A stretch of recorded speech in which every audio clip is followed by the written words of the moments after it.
Selamat sore rekan-rekan media semuanya. Assalamualaikum warahmatullahi wabarakatuh. Ini pada sore hari ini kami mengadakan preskon dari kami sebagai PH-nya Mbak Arpita, yang mana pada saat ini kami menangani perkaranya perceraian. Kami menggugat perceraian terhadap suaminya, yaitu Yama Carlos, yang kita lebih kenal Yama Carlos. Adapun proses persidangannya mungkin rekan-rekan media sudah tahu selama ini seperti apa prosesnya. Yang pasti bahwa proses peradilan itu sudah dilakukan, yaitu mulai dari awal mediasi. Ternyata beberapa kali mediasi ternyata gagal mediasi di antara Mbak Arpita sama Yama Carlosnya. Kenapa? Apa permasalahan gagalnya? Ya mungkin nanti Arpita yang tahu sendiri seperti apa, karena kita tahu mediasi itu adalah hanya kedua belah pihak. Kami sebagai PH hanya pasif, tidak bisa berkomentar apa terkait mediasi. Maka terkait dengan mediasinya sudah gagal, maka pada hari ini tadi sekitar pukul 13.30 sudah dibacakan hasil mediasi, yang mana dengan gagal mediasi dan dilanjutkan dengan pembacaan gugatan. Agenda berikutnya yaitu 2 minggu lagi, karena hari Kamis depan itu libur. Jadi 2 minggu lagi sidang di Pengadilan Negeri Tangerang dengan agenda jawaban dari tergugat. Mungkin itu pembuka dari saya. Ada yang hal selanjutnya mau ditanyakan atau dilanjutkan Mbak Arpita? Pak, sebelumnya menceritakan dulu kronologi sampai sempat kemarin heboh bahwa anak tanpa seizin dan keluar dari rumah tanpa seizin. Itu maaf mungkin kronologis sampai akhirnya keluar dan membawa anak sendiri itu seperti apa sih sampai akhirnya cuma izin pamit melalui WhatsApp kepada ayah dari anak-anak. Ya, jadi apa yang diberitakan di luar sana itu betul-betul membuat saya sesak dada ya, Mbak Mas. Jadi terus terang, maaf, anak kami itu bukan, saya tidak bermaksud sama sekali untuk memisahkan. Bahkan sudah berkali-kali saya bilang, ini Markus saya bawa, saya amankan karena saya refleksi dengan kejadian-kejadian sebelumnya, yang mana bapaknya duluan lah yang membawa anak dan saya dipisahkan, dan saya nggak mau itu terjadi lagi gitu loh. Dan kata lain, saya bawa Marco itu hanya untuk sementara aja, dan itu pun selama proses ini saya sudah menawarkan secara baik-baik, ayo kalau mau ketemu sama Marco, ayo ya bang.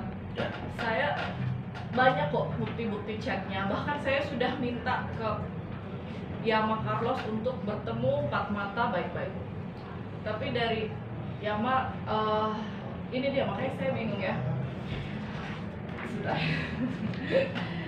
makanya saya agak bingung. Dia selalu membawa-bawa, dia selalu bilang kalau dia ini sayang sama anak. Dia selalu bilang kalau dia akan berkorban apapun, rela melakukan apapun demi anak. Yang seakan-akan saya ini ibu yang jahat dan memisahkan dia dari anaknya. Padahal kenyataannya itu sama sekali nggak. Kenyataannya itu saya selalu bilang, mencoba dan berusaha untuk komunikasi sama Yama. Saya bilang, ayo kalau mau ketemu sama anak, ayo ketemu, saya pertemukan, karena saya juga nggak tega mbak. Saya juga sakit sebagai seorang ibu, terpaksa memisahkan anak dari bapaknya. Saya juga nggak mau gitu, karena saya tahu perceraian ini pun yang lebih sakit itu di anak, bukan saya atau bapaknya. Pasti yang lebih terluka hatinya adalah anak, yang jadi korban adalah anak. Jadi itu juga berat di saya. Saya mau, keinginan saya itu besar, harapan saya adalah kita berakhir dengan baik-baik, kita jalani prosesnya ini dengan baik, dan kita bisa menjadi partner atau orang tuanya Marco dengan baik ke depannya.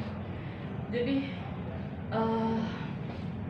saya minta untuk pihak sana disudahi lah ini bukan pertempuran, ini bukan peperangan ya, ini saya hanya minta berpisah dengan baik-baik. Nggak ada saya mau seperti ini, karena memang udah berkali-kali ya kami ini ribut-ribut. Yang saya sayangkan, kenapa sih setiap ada masalah rumah tangga selalu jadi konsumsi publik? Kenapa selalu dibawa media, dimunculkan ke sosial media gitu? Saya ini perempuan, saya ini seorang ibu dari anaknya. Kenapa saya diperlakukan seperti itu gitu? Walaupun terlepas dari salah atau enggaknya saya, tolong, dia juga punya seorang ibu. Tolong saya dilihat. Saya ini seorang ibu dari anaknya yang gak akan mungkin jahat sama anaknya. Kenapa saya bisa dibilang saya menculik anak, saya membawa kabur anak? Pada kenyataannya saya mau mempertemukan dia sama anakku gitu.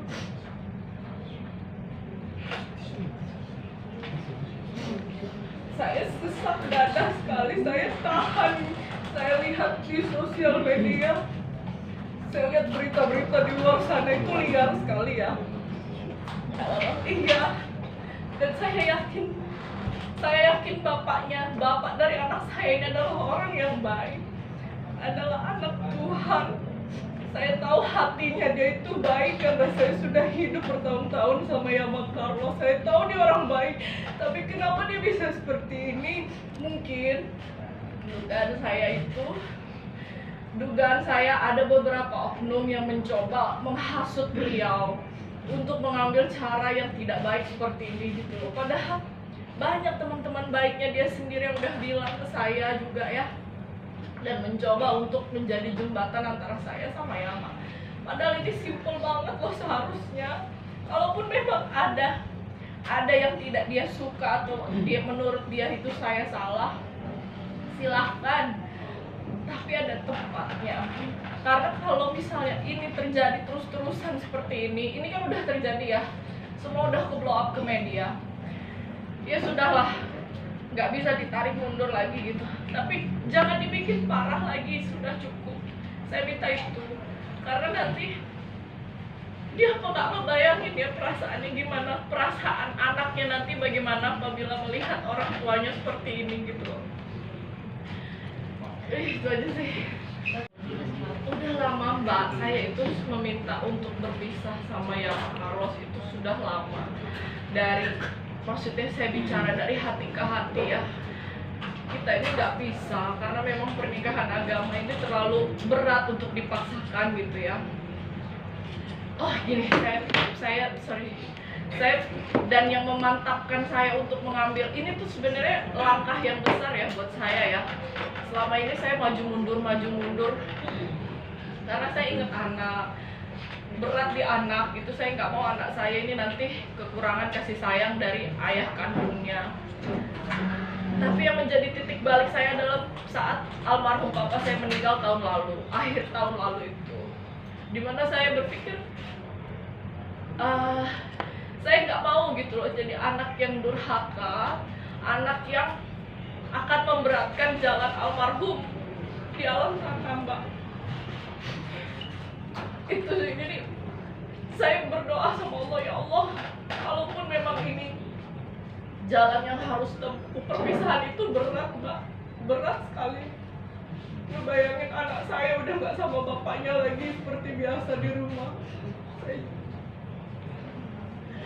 Tapi kalau terlalu dipaksakan begini, pernikahan beda agama yang jelas-jelas memang dalam syariat Islam itu dilarang. Dan saya hanya ingin kembali sama Allah Subhanahu. Mbak, artinya Mbak ini selama ini baru sadar saat ini Mbak ya, bahwa ini jalan yang selama ini itu salah atau seperti apa? Kalau sadar saya tahu ini salah sudah lama Mbak. Cuman kan untuk pemantapan hati mengambil jalan berpisah itu loh yang nggak mudah ya maksudnya. Karena pada saat apalagi kan ya kalau dilihat track recordnya kami itu kan bahkan sampai ada berita yang bilang saya 4 kali sudah menggugat cerai. Itu salah, sebenarnya baru 1 kali saya baru proses gugat cerai itu. Cuman pada saat itu posisinya adalah saya yang dipisahkan sama anak ya. Jadi saya udah kadung depresi duluan dan nggak berpikir jernih. Yang ada di otak saya adalah saya bagaimana ini, saya mau yang penting saya ketemu sama anak saya dulu gitu. Saya nggak bisa, saya bisa gila kalau lama-lama dipisahkan sama anak terlalu lama. Jadi lawyer saya pun bilang, ya sudah kalau gitu kalian damai dulu aja, baru nanti dipikirkan langkah selanjutnya begitu. Akhirnya saya pun memilih rujuk lagi. Mengenai pihak sana yang melakukan surat peringatan Mbak mengenai meminta balik anak narko dan juga sampai melakukan investigasi beberapa hari kepada Mbak kita, gimana Mbak sudah mendapatkan surat peringatan itu? Surat peringatannya Apa? Coba diperjelas maksudnya. Mas, ketika sana sudah ada surat peringatan itu untuk kayak meminta mengembalikan narko kepada pihak sana. Surat peringatannya di mana? Kita sudah dapat info sih tadi. Kita nggak pernah mendapat Belum dapat info dari dari pihak sana ya. Oke. Nah, Kita nggak pernah mendapat surat peringatan. belum ada berarti ya. Oke. Tapi kalau misalnya menanggapinya gimana mungkin Mas? Untuk itu Mas. Ya kita baca apa isi surat peringatannya dulu kan. Oke. Atau dia kita bertinju sama dia. Tapi emang sebenarnya bisa, maksudnya dalam tuduhan membawa kabur anak sedangkan yang membawa sendiri adalah seorang ibu. Jadi sampai saat ini saya dan teman-teman belum pernah menemukan ada unsur-unsur pidana, pasal-pasal yang bisa menjerat seorang ibu kandungnya membawa anaknya untuk tinggal sama dia. Sampai saat ini kami belum menemukan. Jadi kalau memang nanti ternyata dari pengacara sana, dari PH-nya sana itu menganggap ada pasal-pasal itu, yang mungkin beda kali kita undang-undang hukum acara pidana dengan kita. Jadi yang pasti sampai saat ini kami belum menemukan itu. Jadi ya kalau memang mereka mau melakukan upaya hukum untuk perbuatan yang dilakukan oleh klien kita, mau melaporkan atau melakukan upaya-upaya hukum lain terkait dengan anak dan terkait dengan membawa anak, silakan saja. Tapi kalau Dan dari kita sendiri, masalah anak sendiri apa mungkin Bang Yama sendiri mempertahankan karena agama atau seperti apa? Mungkin dia pengennya anak sama dia, ikut agama dia, lebih ke sana atau seperti apa? sebenarnya memang dalam saat kami menikah itu sudah ada kesepakatan ya atas anak. Jadi nama anak saya kan Marco Armanda Besio Carlos. Itu semua nama yang diberikan dari bapaknya. Dan sudah sepakat kalau anak saya dididik secara Islam mengikuti agama ibunya. Alhamdulillah saya terima itu gitu ya, terima kasih. Dengan kesepakatan yang lain, apabila dia sudah berusia 21 tahun ya dewasa, dia bebas memilih agamanya, saya setuju. Tapi makin kesini banyak perselisihan kecil ya, tapi kayaknya nggak perlu juga lah saya ungkapkan. Banyak, jadi dia ada beberapa omongan yang maksudnya dia tidak konsisten atas kesepakatan yang sudah kita buat itu. Jadi adalah timbullah selisih ribut-ribut kecil gitu di rumah tangga kami. Dan ya itu sih tadi ya pertanyaannya. Yang pasti tidak ada seorang ibu menculik anak. tapi Kalau memang ada kami melakukan penculikan, saya pikir dia mempunyai PH yang katanya pengacara yang mahal itu, yang hebat itu, harusnya dia melaporkan kami ke polisi. Itu aja. yang dipermasalahkan Bang Carlos itu adalah kakak yang memindahkan sekolah dari anak Marco tanpa konfirmasi ke ayahnya. Itu gimana itu Bang? Ya sudah, saya minta maaf ya kepada yang Carlos kalau memang tindakan saya memindahkan sekolah itu salah. Jadi kan kondisinya kan saya membawa anak saya nih. Saya juga nggak mau anak saya putus sekolah, jadi terpaksa saya pindahkan sekolah gitu loh. Karena kalau misalnya ya common sense aja, kalau saya masih sekolahkan di sekolah yang sama ya otomatis ketahuan dong saya nggak berhasil maksudnya nggak berhasil mengamankan atau menjalankan planning yang sudah saya buat. Itu aja sih. Kak, sebelumnya sudah ada obrolan maksudnya tentang ini nggak sih? Apakah ini juga akhirnya selalu ribut, akhirnya sampai akhirnya detik ini gugatan cerai itu terlaksana gitu? Dan gimana gitu? Ya memang begini Mbak, setiap kali saya minta berpisah dari Yama ini selalu kasih ultimatum ya, seperti ultimatum ke saya. Dia bilang sampai mati pun saya tidak akan pernah mau berpisah atau menceraikan saya gitu, menceraikan kamu. Tapi kalau sampai itu terjadi, maksudnya sampai seperti ini nih sekarang terjadi, saya menggugat cerai duluan, maka yang akan diperjuangkan adalah anaknya sampai ke ujung dunia pun mau sekalipun itu melanggar hukum, dia akan mendapatkan Marco, dia bilang. Itu yang menjadi ketakutan besar saya. Makanya saya terpaksa mengambil jalan ini ya, karena saya takut apabila anak saya didapatkan sama bapaknya duluan, ya ini ketakutan saya aja ya. Saya akan ditutup aksesnya sama dia gitu. Dan itu pernah terjadi. Pernah terjadi. Bahkan anak saya ulang tahun, saya pun sama sekali tidak dikasih akses untuk telepon atau video call. Kemarin Marco ulang tahun tanggal 23 April, saya kasih video call untuk ya karena ulang tahun kayak gitu. Meskipun sekolah itu ditutup kembali, Kak, karena kata Bang Yama, setelah dibuka akses untuk ulang tahun itu ditutup lagi aksesnya tanpa sendiri. Saya nggak gini loh Mbak, saya tuh misalnya maksudnya gini, kalau mau ketemu Marco hayu, tapi kita selesaikan dulu nih antara orang tua, 4 mata, saya ajak bicara 4 mata. Yang lucunya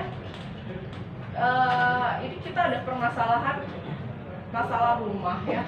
Saya juga sudah saya blow up di sosial media saya sendiri. Masalah rumah kami ini hampir ditarik sama developer statusnya. Saya ajak untuk bicara, maksudnya untuk menyelesaikan sama-sama mau bagaimana gitu. Tapi saya malah dilempar ke lawyernya. Saya malah dikasih, lawyernya malah menghubungi saya dan beliau bilang saya akan dikenakan pasal. Ya, saya malah akan dikenakan pasal loh. Bagaimana sih? Saya kan mau ngurus, ini kan tanggungan kami bersama gitu loh. Urusan kami kok bisa jadi ke lawyer gitu, bingung saya. Nggak tahu lagi deh mereka ini. Sama Mbak, dari dulu selalu saya teguhkan, saya ingin kembali ke jalan yang benar aja, dan kembali ke sesuai syariat Islam. Iya. Ya mungkin banyaklah netizen yang bilang, wah kenapa nggak dari dulu, kenapa nggak dipikirkan dulu resikonya. Saya ini pendosa, saya ini banyak hilaf. Ya, saya mohon maaf kalau memang kenapa nggak saya pikirkan panjang-panjang. Ya sudah gitu loh, nggak apa-apa. Sekarang ini saya udah di level yang terserah deh. Saya mau dihujat, mau bagaimana, mau dijudge seperti apa, mau diciptakan. Bahkan pihak sana tuh seakan-akan kayaknya menciptakan saya ini sebagai monster. Gak ada yang jelek-jelek gitu ya, saya ini dibuatnya. Gak apa-apa bener. Yang penting akhirnya Marco, anak saya, bisa sama saya dan bisa saya didik dengan baik, menjadi anak yang baik, tumbuh dengan baik, tanpa ada tekanan, tanpa ada bulian di sekitarnya karena melihat kami ribut-ribut seperti ini. Jadi saya minta tolong kepada bapaknya Marco, kepada yang Carlos, tolong lebih dewasa sedikit, lapangkan hatinya. Saya minta maaf kalau saya banyak salah. Saya minta maaf, saya harus mengambil jalan ini. Saya minta maaf karena pada akhirnya mungkin dia sakit hati sekali ya. Tapi tolonglah, kenapa malah saya jadi melihat anak itu malah dijadikan alibi dia. Kalau memang betul-betul dia sayang sama anak, dia nggak melakukan ini loh. Dia tidak menjelek-jelekan saya sebagai seorang perempuan sekaligus seorang ibu. Dan dia juga punya ibu loh. Gimana rasanya kalau misalnya maksudnya nggak terbayang lah gimana perasaan anak saya kalau melihat ibunya diperlakukan seperti ini gitu ya. Dan oke, Bang, terkait soal adanya pelaporan di Bogor ya, tentang perizinan, mungkin bisa menanggapinya, Bang? Kami belum pernah menerima ada laporan itu ya. Dan tidak ada pernah memberitahu kami bahwa klien kami terlapor atau siapa terlapor. Yang pasti kami selaku PH-nya Mbak Arvita ini, kami pengacara dalam perkara gugatan perceraian. Ya, kami tidak pernah tahu, bahkan mengenal anaknya pun Marco pun tidak pernah tahu. Walaupun sebenarnya pengacaranya yang bernama siapa tuh? Arjana Bagaskara itu dia menuduh, ya, dia menuduh saya nih sebagai dalang penculikannya Marco. Terkait itu, dan saya ada dua hal dituduh dia. Saya dalang penculikan Marco, dan saya dituduh dia beri jasa palsu. Dan dia tidak masuk sudah menghina kampus saya. Dan sekarang sudah berproses hukum. Saya sudah laporkan di Polda Metro Jaya. Termasuk institusi saya ada beberapa ini ya. Di mana ini yang saya sudah lapor, sudah bikin LP di Polda Metro Jaya. Makanya kita tunggu prosesnya. Jadi tolong ini pemberitahuan juga kepada saudara Arjana Bagaskara supaya ya, ini ada saya sudah laporkan dia.